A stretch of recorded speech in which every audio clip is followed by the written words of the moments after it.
সৌদিমুখী নতুন প্রবাসীদেরকে জানিয়ে দিব, অনেকেই জানতে চেয়েছেন যে তাসির সেন্টারে ফিঙ্গার দিতে গেলে কি কি লাগে। অনেকে জানতে চেয়েছেন যে পুলিশ ক্লিয়ারেন্স লাগে কিনা বা মুফার যে কপিগুলো আছে ওইগুলো লাগে কিনা। তো আজকে আপনাদেরকে জানিয়ে দিব তাসির সেন্টারে ফিঙ্গার দিতে গেলে আপনার কি কি ডকুমেন্টের প্রয়োজন হয়। অনেকেই জানতে চেয়েছেন যে তাসির সেন্টারে ফিঙ্গার দিতে গেলে পুলিশ ক্লিয়ারেন্স লাগে কিনা। তো আপনাদেরকে জানাচ্ছি, তাসির সেন্টারে ফিঙ্গার দেওয়ার জন্য আপনার পুলিশ ক্লিয়ারেন্স লাগে না। পুলিশ ক্লিয়ারেন্সের দরকার হয় আপনার ভিসা লাগানোর ক্ষেত্রে। সেক্ষেত্রে আপনাদেরকে বলবো, ফিঙ্গার দেওয়ার জন্য আপনাদের কোনো প্রকার পুলিশ ক্লিয়ারেন্স দরকার নাই বা পুলিশ ক্লিয়ারেন্সের কোনো প্রয়োজন নেই। পুলিশ ক্লিয়ারেন্স ছাড়াই আপনারা ফিঙ্গার দিতে পারবেন। দ্বিতীয়ত হচ্ছে, মুফার কপি ছাড়া ফিঙ্গার দেওয়া যাবে কিনা।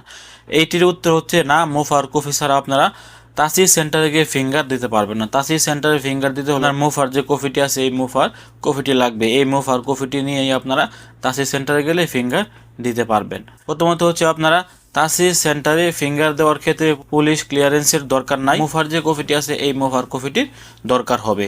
এই মুফার কপি ছাড়া আপনারা কখনোই তাসির সেন্টারে গিয়ে ফিঙ্গার দিতে পারবেন না।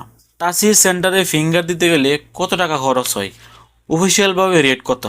অনেকেই তাসির সেন্টারে গিয়ে ফিঙ্গার দেন অনেক টাকা খরচ করে বা বিভিন্ন দালালের খপ্পরে পড়ে আপনারা টাকা বেশি দিয়ে আসেন। অনেকে জানতে চেয়েছেন যে তাসির সেন্টারে ফিঙ্গার দেওয়ার জন্য অফিসিয়ালভাবে কত টাকা লাগে, মানে মানুষকে না দিয়ে সম্পূর্ণভাবে কত টাকা খরচ হয় এই তাসির সেন্টারে ফিঙ্গার দিতে গিয়ে। তো তাসির সেন্টারে ফিঙ্গারের জন্য প্রতি আপনাদের খরচ 519 টাকা 10 পয়সা, অর্থাৎ 519 টাকা 10 পয়সা আপনার প্রতি খরচ হয় তাসির সেন্টারে গিয়ে ফিঙ্গার দিতে। আর আপনারা যদি অতিরিক্ত টাকা খরচ করেন তাহলে এটা আপনার বিষয় এবং আপনার দালালদের বিষয়। 519 টাকা 10 পয়সা, অর্থাৎ ধরতে গেলে 520 টাকায় 520 টাকা আপনাকে খরচ করতে হবে প্রতি তাসির সেন্টারে গিয়ে ফিঙ্গার দেওয়ার জন্য।